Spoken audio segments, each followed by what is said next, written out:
Warangal airport ను 100% పూర్తి చేస్తామన్నారు కేంద్ర మంత్రి రామ్మోహన్ నాయుడు. వరంగల్ తో పాటు మరో 3 ఎయిర్పోర్ట్లను అభివృద్ధి చేయాలని సీఎం రేవంత్ కోరినట్లు చెప్పారు. పెద్దపల్లి, భద్రాద్రి కొత్తగూడెం విషయంలో ఫిజిబిలిటీ స్టడీ చేయాల్సి ఉందన్నారు. నివేదిక సానుకూలంగా వస్తే తర్వాత భూసేకరణకు వెళ్లొచ్చని చెప్పారు. ఢిల్లీలో కేంద్ర మంత్రి రామ్మోహన్ నాయుడుతో భేటీ అయ్యారు CM Revanth Reddy. Deputy CM Bhatti Vikramarka CM deputy సీఎంకి ఎదురొచ్చి స్వాగతం పలికారు కేంద్ర మంత్రి రామ్మోహన్ నాయుడు. తెలంగాణ ముఖ్యమంత్రి వర్యులు రేవంత్ రెడ్డి గారు రావడం జరిగింది. ఎయిర్పోర్ట్స్ ని తెలంగాణలో అభివృద్ధి చేయాలనే ఆలోచనతో ఆయన కూడా ఒక రిప్రజెంటేషన్ మాకిస్తూ పలు ఎయిర్పోర్ట్లు కానీ పలు లొకేషన్ల మీద కానీ చర్చించడం కూడా జరిగింది. అందులో అతి ముఖ్యంగా వరంగల్ ఎయిర్పోర్ట్ని వీలైనంత త్వరగా పూర్తి చేయాలనే సంకల్పంతో వాళ్ళు కూడా విచ్చేసిన తర్వాత మా మినిస్ట్రీ నుంచి కూడా, ఎందుకనంటే ఒక తెలుగువాడిగా ఈరోజు అవకాశం వచ్చిన తర్వాత నేను మొదటి రోజు నుంచి కూడా చెప్పాను, ఆంధ్రప్రదేశ్లో అలాగే తెలంగాణలో రెండిట్లో కూడా సరి సమానంగా ఎక్కడెక్కడైతే ఎయిర్పోర్ట్లు నూతనంగా ఏర్పాటు చేసే అవకాశాలు ఉన్నాయో, ఏవియేషన్ అభివృద్ధి చేసే అవకాశాలు ఎక్కడెక్కడైతే ఉన్నాయో రెండింటిని కూడా సమాంతరంగా డెవలప్ చేయాలనే ఆలోచనతో నాకు ముందు నుంచి కూడా ఒక పట్టుదలతో ఉన్నాము. అందులోనే ఈరోజు స్టేట్ గవర్నమెంట్ కూడా ప్రోయాక్టివ్గా ఈరోజు రావడం, ముఖ్యమంత్రి గారి స్వయంగా రావడం, ఆయన రిక్వెస్ట్ చేసింది వరంగల్లో అక్కడ ఉన్నటువంటి సైట్, ఎందుకనంటే ఎయిర్పోర్ట్ తాలూకు ల్యాండ్ కొంత ఉంది, కానీ అదనంగా కొంత ల్యాండ్ కూడా దానికి కావాల్సి వచ్చింది. సో మేము రిక్వెస్ట్ చేసాం ఒక 253 acres కావాలని. స్టేట్ ప్రోయాక్టివ్గా దానికి కావాల్సినటువంటి డబ్బులు కూడా రిలీజ్ చేసి ల్యాండ్ ఎక్విజిషన్ త్వరితగతిన పూర్తి చేయాలని కూడా మొన్ననే ఆదేశాలు కూడా జారీ చేయడం జరిగింది. సో మేము వెయిట్ చేస్తున్నాం.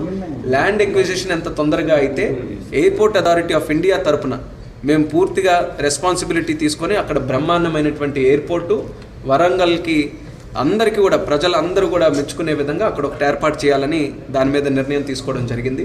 దానితో పాటు స్టేట్ గవర్నమెంట్ నుంచి మరొక 3 లొకేషన్లు కూడా వారు రిక్వెస్ట్ చేశారు. ఒకటి కొత్తగూడెం, భద్రాద్రి కొత్తగూడెంలో గతంలో ఒక సైట్ ఐడెంటిఫై చేసిన తర్వాత మా తరపున ఫీజిబిలిటీ స్టడీ చేస్తే అక్కడ ఉన్నటువంటి కొన్ని జాగ్రఫికల్ ఇండికేషన్స్ వల్ల, కొన్ని కారణాల వల్ల అది ఫీజిబిలిటీ లేకపోయేసరికి అక్కడ కూడా ఒక వేరే సైట్ని ఈరోజు ప్రపోజ్ చేయడం జరిగింది. దానికి మళ్ళీ ఎయిర్పోర్ట్ అథారిటీ ఆఫ్ ఇండియా నుంచి ఫీజిబిలిటీ స్టడీ చేయాల్సి వస్తుంది. మనకి పెద్దపల్లి ఏరియాలో కూడా అక్కడ కూడా గతంలో నుంచి కూడా నడుస్తూ వచ్చింది ఒక ఎయిర్పోర్ట్ ఉండాలని. గతంలో ఉన్నటువంటి స్ట్రిప్ ఇప్పుడు సరైన అవకాశాలు లేక అది డెవలప్ చేయకపోయేసరికి వాళ్ళ సైడ్ నుంచే ఇంకొక సైట్ కూడా చూసే అవకాశం ఉందని చెప్పారు. అది కూడా మేము ఫీజిబిలిటీ స్టడీ చేస్తాం. ఈ 2 ఏరియాలు కొత్తగూడెం అలాగే పెద్దపల్లిలో స్టేట్ గవర్నమెంట్ చూపించినటువంటి సైట్ని ఫీజిబిలిటీ స్టడీ చేసిన తర్వాత అది ఎంతవరకు కూడా మనకి సానుకూలంగా వస్తే దాని మీద ముందుకు నడిచే అవకాశం వస్తుంది. కాబట్టి రిపోర్ట్ వచ్చిన తర్వాత దాని మీద నిర్ణయం తీసుకుంటాం. అలాగే అతి ముఖ్యంగా స్టేట్ గవర్నమెంట్ కూడా దృష్టి పెడుతుంది, అది ఆదిలాబాద్ ఏరియాలో కూడా ఒక ఎయిర్పోర్ట్ ఏర్పాటు చేయాలి. ఆదిలాబాద్ ఎయిర్పోర్ట్లో డిఫెన్స్ తాలూకా ల్యాండ్ ఉంది, అక్కడ ఉన్నటువంటి ఎయిర్ స్పేస్ కూడా డిఫెన్స్ తాలూకా రిస్ట్రిక్షన్ ఉంది. సో కేవలం మా వంతుగానే కాకుండా మినిస్ట్రీ ఆఫ్ డిఫెన్స్ నుంచి కూడా సహకారం తీసుకొని అక్కడ ఎయిర్పోర్ట్ ఏర్పాటు చేయాల్సి వస్తుంది. కాబట్టి ఆ విషయం కూడా మేము ముఖ్యమంత్రి గారికి చెప్పాం.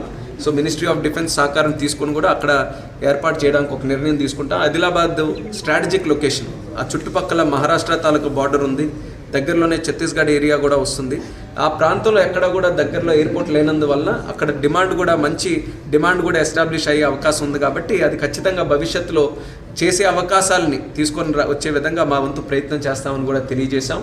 ఏవియేషన్ అభివృద్ధి చేస్తే కేవలం గాల్లో ఎగిరే ప్యాసింజర్స్ పెరగడం లేకపోతే ఎయిర్పోర్ట్లు ఎక్కువ రావడమే కాదు, ఏవియేషన్ మనకు పెరిగితే టూరిజం పెరుగుతుంది, ఏవియేషన్ పెరిగితే జాబ్ క్రియేషన్ పెరుగుతుంది, ఎకనామిక్ యాక్టివిటీ పెరుగుతుంది, అక్కడ ఉన్నటువంటి స్థానికులకి ఉద్యోగ అవకాశాలు పెరుగుతాయి.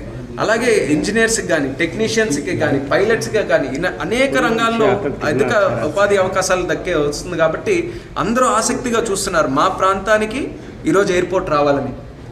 ఆ డ్రీమ్ని, ఆ యొక్క కళని ఈరోజు సాకారం చేయడానికి కేంద్ర ప్రభుత్వం అలాగే ప్రధానమంత్రి గారు గత 10 సంవత్సరాలుగా కృషి చేస్తూ అద్భుతమైనటువంటి రీతిలో ఏవియేషన్ అభివృద్ధి చేశారు. సో వరంగల్ అయితే 100% పూర్తి చేస్తామన్నటువంటి నమ్మకం ఉంది. మిగతాది నేను అన్నట్టు ఫీజిబిలిటీ స్టడీ చేయాలి.